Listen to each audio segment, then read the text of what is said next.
Hello friends, law lecture में आप सब लोगों का स्वागत है। आज हम लोग देखने वाले हैं इंडियन एविडेंस एक्ट 1872 की सेकंड वीडियो, जिसमें हम लोग देखेंगे कि सेक्शन 3 इंटरप्रिटेशन क्लॉज। इससे पहले वीडियो में हम लोगों ने थोड़ा सा इंट्रोडक्शन देखा था। तो इंटरप्रिटेशन क्लॉज सेक्शन 3, ठीक। इंटरप्रिटेशन क्लॉज होता क्या है? तो बेसिकली इंटरप्रिटेशन क्लॉज में कुछ वर्ड होते हैं जो कि हमें हेल्प करेंगे कि इंडियन एविडेंस एक्ट क्या है। अगर हमें इंडियन एविडेंस एक्ट को पढ़ना है या समझना है, उसके लिए मोस्ट इम्पॉर्टेंट ये है कि हम उन वर्ड्स को जाने जो कि आएंगे। तो चलिए शुरू करते हैं। सबसे पहले बात करते हैं कि इंटरप्रिटेशन क्लॉज सेक्शन 3 में लिखा क्या है। सेक्शन 3 में कुछ वर्ड्स दिए गए हैं, लाइक जैसे कोर्ट है। तो कोर्ट क्या है? तो कोर्ट एक तरीके से जैसे ऑल जो जजेस हैं, मजिस्ट्रेट हैं और वो पर्सन है, एक्सेप्ट जो आर्बिट्रेटर वगैरह हैं, ठीक है। तो वो हु कैन टेक एविडेंस, वो एविडेंस ले सकते हैं, वो कोर्ट की श्रेणी में आएगा। अब आर्बिट्रेटर जो होते हैं वो कोर्ट के अंडर में नहीं आते। इंपॉर्टेंट बात ये रखनी है। सेकंड इसमें दिया हुआ है फैक्ट। तो फैक्ट क्या है? फैक्ट का मतलब होता है, फैक्ट किसी भी चीज का अगर आप फैक्ट देखेंगे तो फैक्ट इसमें अगर सेक्शन 3 में लिखा हुआ है कि एनीथिंग स्टेट ऑफ थिंग्स और रिलेशन ऑफ थिंग्स और capable of being perceived by the sense. मतलब कि इस तरीके की कोई भी जो थिंग्स है उसकी स्टेट, ठीक है, उसकी क्या स्थिति है, रिलेशंस थिंग्स का, और जो कि ह्यूमन जो है उसके सेंसेस होते हैं। तो जो भी ह्यूमन सेंसेस जो होते हैं वो परसीव कर सकता है, वो फैक्ट के अंडर में आते हैं। दूसरी बात, any mental condition of which any person is conscious. तो ऐसी जो कंडीशंस होती है, लाइक जो पर्सन होता है जो कि वो कॉन्शियस कर सके वो। अब फैक्ट में एक छोटी सी बात देखने वाली है कि स्टेट ऑफ थिंग्स, लाइक कोई भी थिंग्स है तो वो किस स्टेट में है वो फैक्ट के अंदर में आएगी, ठीक। या रिलेशन ऑफ थिंग्स, जो फैक्ट है और उससे मान लीजिए एक ये एविडेंस है, ठीक है, ये फैक्ट है और उससे रिलेटेड दूसरा कोई फैक्ट है। अगर वो फैक्ट मतलब उन दोनों थिंग्स के बीच में कोई रिलेशन है, कोई कोऑर्डिनेट है, तो वो रिलेशन ऑफ थिंग्स में आएगा और वो फैक्ट में काउंट होगा, ठीक।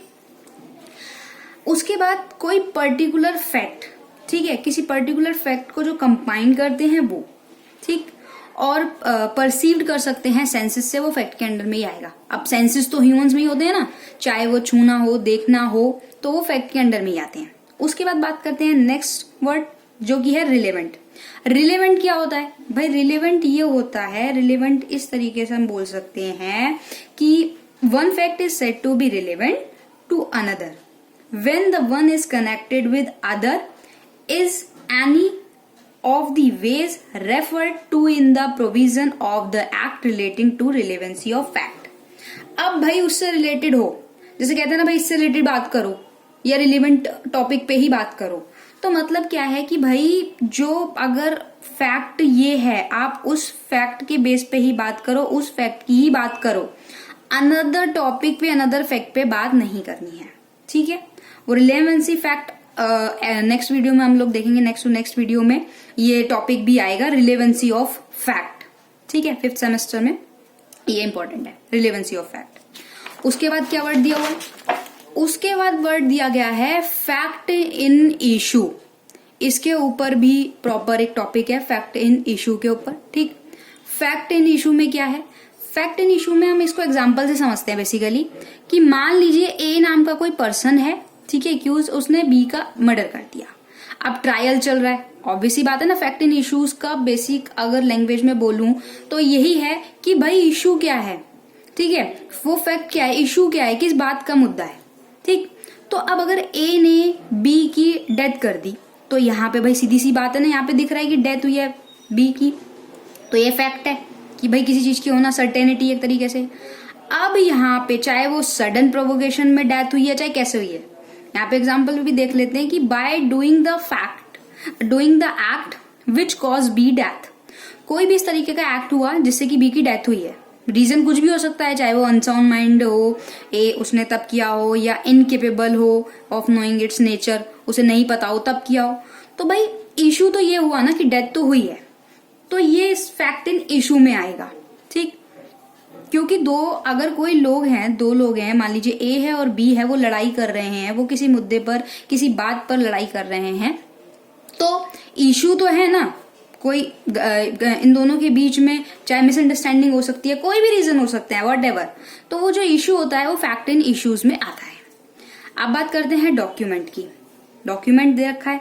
डॉक्यूमेंट मतलब इस तरीके का कोई भी मैटर जो एक्सप्रेस किया गया हो या डिस्क्राइब किया गया हो, एनी सब्सटेंस बाय, या तो वो लेटर के थ्रू भी हो सकता है कि भाई लेटर हो, ठीक है, फिगर ऑफ, जैसे मार्क्स वगैरह बना देते हैं कि नंबर वगैरह बना देते हैं, उस हिसाब से हो, ठीक, या मार्क्स वगैरह हो गया, ठीक, इंटेंट टू बी यूज्ड और विच में B use for the purpose of recording that matter.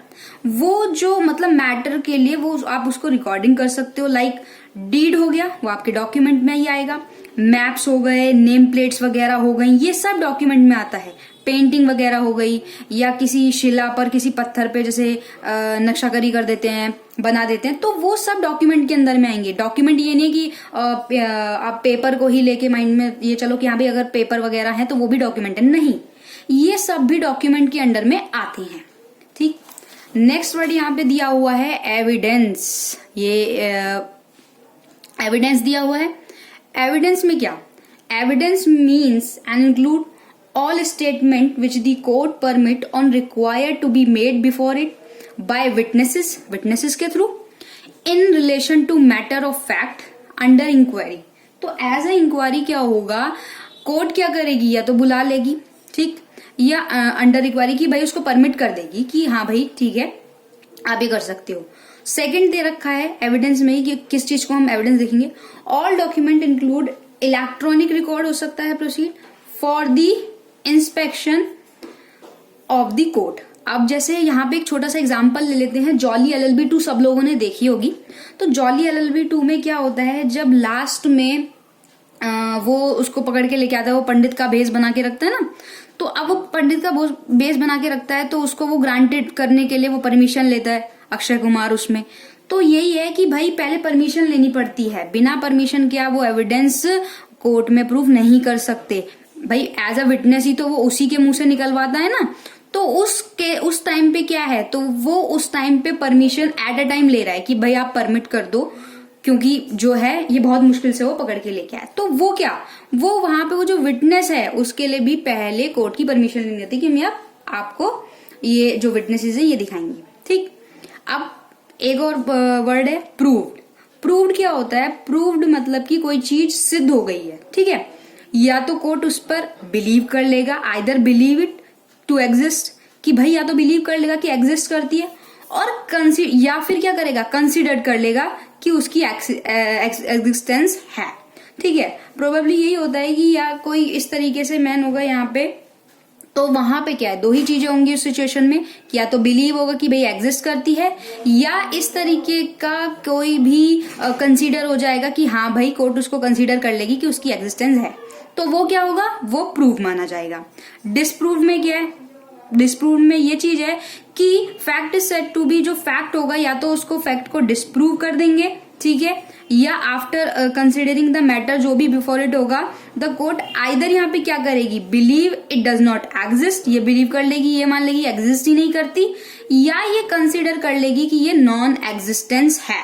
So probable that the prudent men out under the circumstances of the particular case to act upon the suppositions that it does not exist, वो exist ही नहीं करती है, so ये disprove में आएगा। ठीक, उसके बाद not prove, भाई सीधी बात है, या तो कोर्ट में कोई जो फैक्ट होगा वो प्रूव होगा, डिसप्रूव होगा, या नॉट प्रूव होगा। नॉट प्रूव क्या, a fact is said not to be proved when it is neither proved or nor disprove, या तो वो मतलब भाई प्रूव ही नहीं हुआ है, और या वो नॉट प्रूव क्या है कि वहां पे ना तो वो प्रूव्ड है ना डिसप्रूव्ड है, तो वो नॉट प्रूव में आएगा। तो ये कुछ इंपॉर्टेंट वर्ड्स हैं जो कि हमें एविडेंस एक्ट को जानने के लिए बेहद जरूरी है। तो होप सो ये वर्ड आपको क्लियर हुए होंगे, और इसके साथ अगर आपको इसके नोट्स चाहिए तो वो मैं डिस्क्रिप्शन बॉक्स में दे दूंगी, और वो मैं उम्मीद करती हूँ कि फेसबुक पेज पे आप जाएं और फेसबुक पेज को लाइक करें और वहां से आप नोट्स ले सकते हैं। वीडियो अच्छी लगे तो लाइक कीजिएगा। वीडियो पूरी देखने के लिए thank you so much. Channel को सब्सक्राइब जरूर करना।